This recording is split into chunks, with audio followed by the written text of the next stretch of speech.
नमस्कार,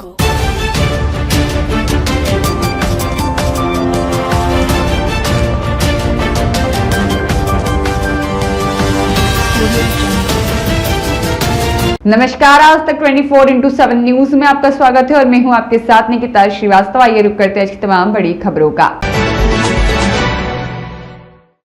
अभिनेता आमिर खान द्वारा कथित रूप से 5 जुलाई 2026 को तीसरी विवाह की घोषणा को लेकर जय महाकाल संघ अंतर्राष्ट्रीय बजरंग दल ने आपत्ति और नाराजगी व्यक्त की है। संगठन के राष्ट्रीय अध्यक्ष कन्हैया रामकृष्ण तिवारी ने प्रेस विज्ञप्ति जारी कर इस मामले में जांच की मांग की है। प्रेस विज्ञप्ति में तिवारी ने कहा कि यदि कोई सार्वजनिक व्यक्तित्व बार बार एक ही समुदाय की युवतियों से विवाह करता है तो समाज में विभिन्न प्रकार के प्रश्न उठते हैं। उन्होंने दावा किया कि इस प्रकार की घटनाएं समाज में भ्रम की स्थिति पैदा करती है और सरकार को इस विषय पर गंभीरता से विचार करना चाहिए। संगठन ने मांग की है कि संबंधित विवाहों में कानून के सभी प्रावधानों का पालन नहीं हुआ है या हुआ है, इसकी जांच कराई जाए। साथ ही केंद्र और राज्य सरकार से धर्मांतरण के उद्देश्य से होने वाले विवाह को रोकने के लिए भी प्रभावी कानून बनाने की मांग भी की गई है। जय महाकाल संघ ने अपने बयान में कहा कि वह किसी की व्यक्तिगत स्वतंत्रता का विरोध नहीं करता, लेकिन समाज में गलत संदेश जाने से रोकने के लिए आवश्यक कदम उठाए जाने चाहिए। संगठन ने अभिभावकों से भी अपने बच्चों को जागरूक करने और सनातन संस्कारों से जोड़ने की अपील की है।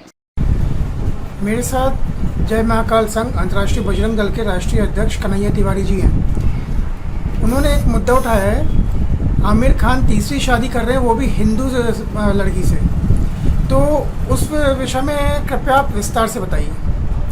आप सभी को जय श्री राम। जैसा कि आप सभी अवगत होंगे, सोशल मीडिया में और यहाँ सब जगह आज एक चर्चा का विषय है कि अभिनेता आमिर खान के द्वारा हिंदू लड़की से तीसरा विवाह कल अर्थात 5 जुलाई को रचाया जा रहा है। दुख की बात यह है कि यह जो घटना है ये सामान्य घटना नहीं है, ये समाज को संदेश देने वाली एक घटना है। तो तीसरा विवाह करके और वो भी हिंदू महिला से, ये बताना क्या चाह रहे हैं? 61 साल की उम्र में तीसरा विवाह हिंदू लड़की से कर रहे हैं, क्या गारंटी है कि वो इसको छोड़ के चौथा विवाह नहीं करेंगे?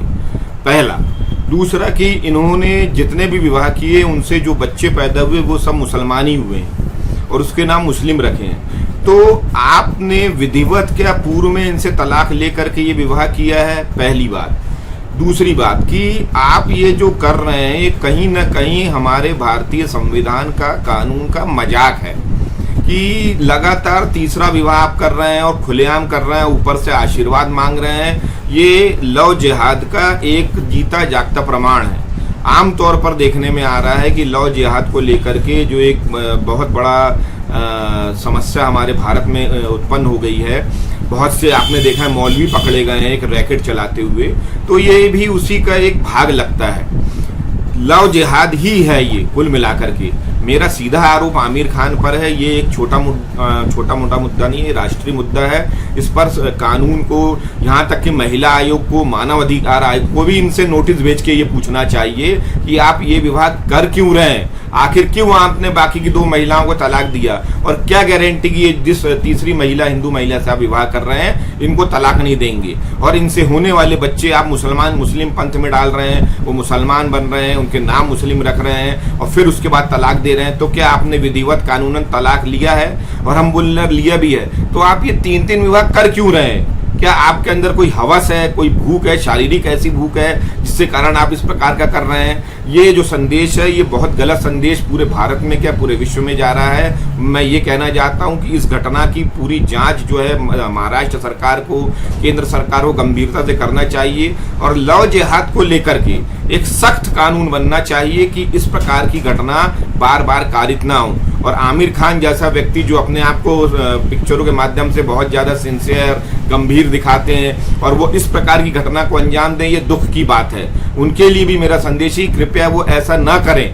ये कोई ऐसा संदेश दे करके वो समाज को दिग्भ्रमित कर रहे हैं। समाज के जो आने वाली पीढ़ी है वो पीढ़ी भ्रमित हो रही है और इससे जो है बहुत से और अन्य जो गलत काम है, अपराध को बढ़ावा मिलेगा। मैं पुनः चाहता हूँ महाराष्ट्र सरकार हो, मध्य प्रदेश सरकार हो, भारत सरकार हो और मानव अधिकार आयोग हो, महिला आयोग हो, सबको सक्रिय होकर के उनसे पूछना चाहिए कि वो आखिर ऐसा कदम उठा क्यों रहे हैं और क्या गारंटी कि वो इनको भी अपना जीवन साथी हमेशा के लिए बनाए रखेंगे। क्योंकि इसके पहले जो सबसे पहले उनकी धर्मपत्नी रिया दत्त थी, उनके साथ उन्होंने बहुत साल व्यतीत किया है, लगभग 10-15 साल से ज़्यादा का समय उनके साथ दिया है। दूसरी पत्नी के साथ भी लगभग 5-8 साल 10 साल दिया है। ये तीसरी पत्नी उनके बनने जा रही है खुलेआम। तो इस प्रकार से किसी महिला का जीवन बर्बाद करना एक क्रूरता है, एक अपराध है। एक महिला के साथ एक बहुत जघन्य घटना है, उसका जीवन बर्बाद करना है और जो बच्चे हैं उनका जीवन बर्बाद करना है। मेरी सख्त आपत्ति और मैं यही जो विचार है वो सबके सामने रख रहा हूँ।